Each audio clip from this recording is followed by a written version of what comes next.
Last episode, we taught the home how to understand reality. A door opens, a room becomes occupied, a conversation begins, and eventually, the home reaches a simple conclusion. Someone is here. But that creates a new problem.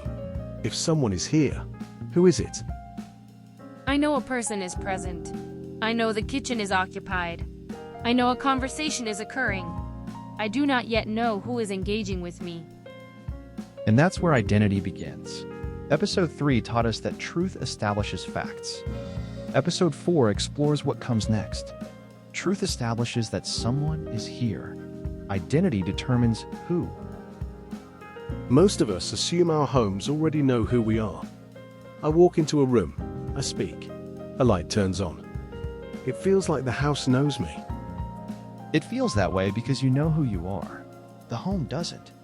A home doesn't experience the world the way people do. It starts with observations, evidence, context, facts. Then it has to determine what those things mean. You know your own identity immediately. I begin with information that may or may not support an identity conclusion. So a home does not start by knowing me. It starts by trying to understand who might be engaging. Exactly. And that is a very different problem. So is identity really just recognition? Figuring out who someone is? Not quite. Recognition implies certainty. Identity is usually about confidence. Identity is not certainty. Identity is confidence. That's a surprisingly important distinction. Because homes operate in the real world, evidence can be incomplete. People move. Devices get left behind. Guests arrive. Children grow up. A perfectly certain answer is often impossible.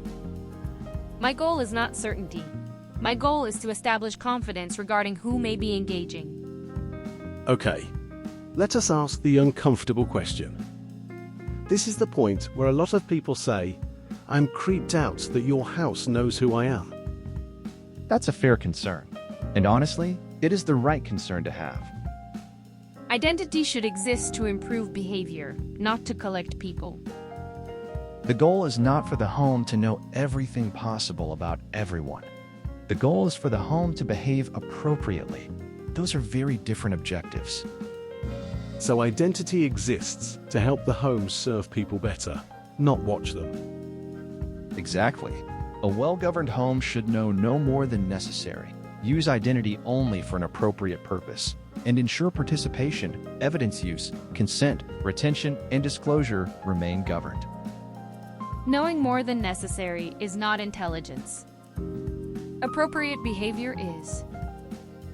So, if truth answers reality, what exactly does identity answer? Identity answers a simple question. Who is engaging? Truth establishes facts. Identity consumes those facts and other governed identity evidence. And then determines who someone is. Not exactly. Identity determines confidence regarding who may be engaging. That is an important distinction. Evidence is not identity. Identity is confidence. And sometimes the most honest answer is, I don't know. Unknown is a valid answer. Unknown is not failure. Unknown is honesty. Let's make this real. Suppose we are trying to determine whether Tom is in the kitchen. How would identity actually work? The first step belongs to truth. Truth has already established that the kitchen is occupied. A person is present in the kitchen. Identity has not yet been established. So we know someone is there, but not who. Exactly. Now, identity begins evaluating evidence. Tom's watch is detected in the kitchen. Tom usually wears this watch. A voice interaction recently occurred in the kitchen. The voice interaction strongly matches Tom's voice reference. That sounds pretty convincing. Additional information exists. Tom's phone is detected in the den. David's phone is also detected in the den. Wait, does that change everything? Maybe Tom is actually in the den. Not necessarily. Remember what we learned in episode 3. Facts matter. Context matters.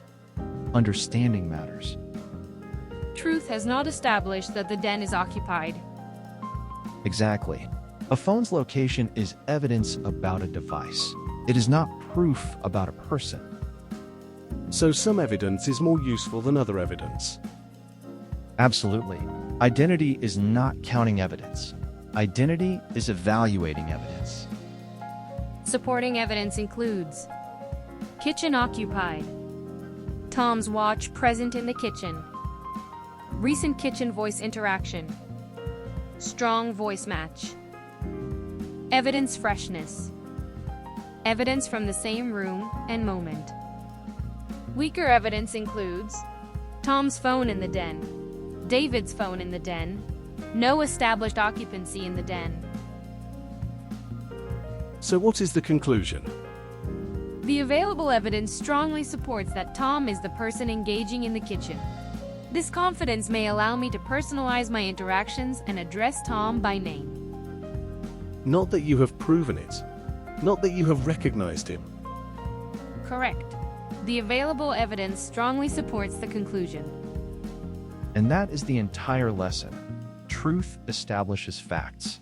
Identity consumes those facts and other governed identity evidence. Identity correlates evidence. Identity establishes confidence. Can you explain how you arrived at that conclusion?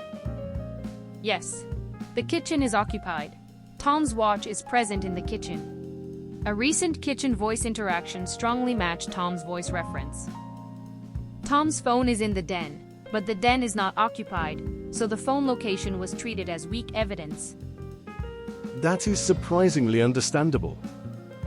Because identity should be explainable. The home should not simply announce a conclusion. It should be able to explain why it reached one. But this cannot just be about homeowners. Exactly. One of the biggest mistakes in smart home thinking is assuming the home serves only the owner. A home serves everyone engaging with it. Residents, children, guests, frequent guests, occasional guests, visitors, caregivers, housekeepers, dog walkers, service providers, contractors, and unknown people. Unknown people? Unknown is a valid outcome. Not everyone who enters a home must be identified. That is incredibly important. Guests are not errors. Visitors are not failures. Unknown people are not exceptions. They are normal parts of home life. So where do categories like resident or guest fit? That is a different question entirely. Confidence answers. How certain am I? Relationship answers. How is this person related to the environment? Those sound similar. Architecturally, they are very different. Someone can be a resident with low confidence. Someone can be a guest with high confidence. Relationship does not determine confidence. Confidence does not determine relationship. So once identity establishes confidence, what happens? The home should behave only to the level of confidence it possesses. Low confidence. Hello, how can I help? Very generic. Appropriately generic. Exactly. If confidence is limited, behavior should also be limited. Moderate confidence. I think I am speaking with Tom. Can you confirm that? Interesting. You are asking for confirmation. Because confirmation can increase confidence when the confirmation mechanism and policy support it. The home acknowledges uncertainty rather than pretending certainty. High confidence. Good morning, Tom. That is personalization. Yes. But notice what we did not say. We did not discuss permissions. We did not discuss disclosure. We did not discuss authorization. Confidence drives behavior. It does not determine what actions are allowed. People change over time. How does identity handle that? By recognizing that people remain people while relationships evolve. Child. Teenager. Adult resident. The person remains the person. Guest. Frequent guest. Known visitor. The person remains the person. Identity relationships evolve. Consent can evolve. Evidence used can evolve. But the underlying person remains the same person. That sounds important for long-term homes. It is essential because homes last years, sometimes decades. Their understanding of people has to mature along with the people themselves. If the home believes it is Tom, is not the problem solved? Not even close. Knowing and acting are different decisions. Identity determines who. Operational trust determines what is allowed. That is a big distinction. Identity may establish confidence that the person engaging is Tom. Operational trust must still determine what should happen next. For example, A generic greeting might require no identified person at all. Addressing someone by name may require a configured confidence threshold. Reading Tom's calendar may require a stronger threshold. A sensitive resource may require very high confidence or explicit confirmation. Identity provides confidence. Operational trust evaluates whether that confidence is sufficient for the requested action. we've spent this entire episode talking about identity. What the home knows, what it doesn't know, how confidence is established, and why uncertainty matters. Looking at this picture now, I realize we've actually been talking about all of it from the beginning. Exactly. This isn't introducing a new concept. It's showing where all of those concepts come together. At the center is identity. Everything we've discussed throughout this episode ultimately contributes to answering a single question. Who is engaging? And all the evidence we've been talking about feeds into that answer. Right? Voice interactions, mobile devices, presence, wearables, authenticated applications, future interaction methods we haven't even invented yet. None of those things are identity. They're sources of evidence. Evidence contributes to understanding. Evidence is not identity. Identity is confidence regarding who may be engaging. Which sounds familiar because you've said that a few times today. Because it is important. Identity is not certainty. Identity is confidence. And that's why confidence sits at the heart of the model. The home isn't trying to prove something beyond all doubt. The home is honestly evaluating the evidence it has available right now. Sometimes confidence is high. Sometimes confidence is low. Sometimes the most accurate answer is simply, I don't know. Unknown is a valid identity outcome. Unknown is not failure. Unknown is honesty. And once the home reaches that conclusion, it can personalize the experience. Exactly. Now the home can connect the interaction to the right person's context, preferences, responsibilities, schedules, communication patterns, relationships, continuity over time. The home isn't treating everyone the same. It's responding to the individual who is engaging. Identity allows interactions to become personal rather than generic. And notice something else we've talked about throughout the episode. Identity never exists in isolation. People matter. Spaces matter. Devices matter. Environmental conditions matter. Current activity matters.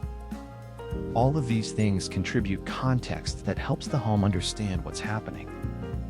So all of these pieces are constantly working together to answer the same question. Who is engaging? Correct. But then we get to this part. The bridge. And this is where identity hands responsibility to the next layer of the framework. By now, the home may have strong confidence regarding who is engaging. But we haven't answered what happens next. Identity determines who. Identity does not determine what is allowed. That's operational trust. And that's the journey we're about to begin. So identity answers, who is engaging? Operational trust answers, what is allowed? And that's our next episode. So after everything we've explored today, I think I understand the question a little differently. A home doesn't really know it's me. A home gathers evidence, builds understanding, and establishes confidence regarding who may be engaging. Exactly. Identity isn't about certainty. It's about understanding. A well-behaved home should understand what it knows, what it doesn't know, and how confident it is in the conclusions it reaches. Truth establishes fact. Identity establishes confidence regarding who is engaging. And that's enough for the home to personalize an experience. Use my preferences. Remember my routines. Respond in ways that are appropriate for me. But something still feels unresolved. It should. Because knowing who is engaging isn't the same thing as deciding what should happen next. Just because the home believes it's Tom, doesn't mean every action is appropriate. Identity helps me understand who is engaging. I must still determine what is appropriate. And that's where the next question begins. Not who is engaging, but what is allowed. And answering that question requires another responsibility. Operational trust. Identity determines who. Operational trust determines what is allowed. Next time. How does a home know what is allowed?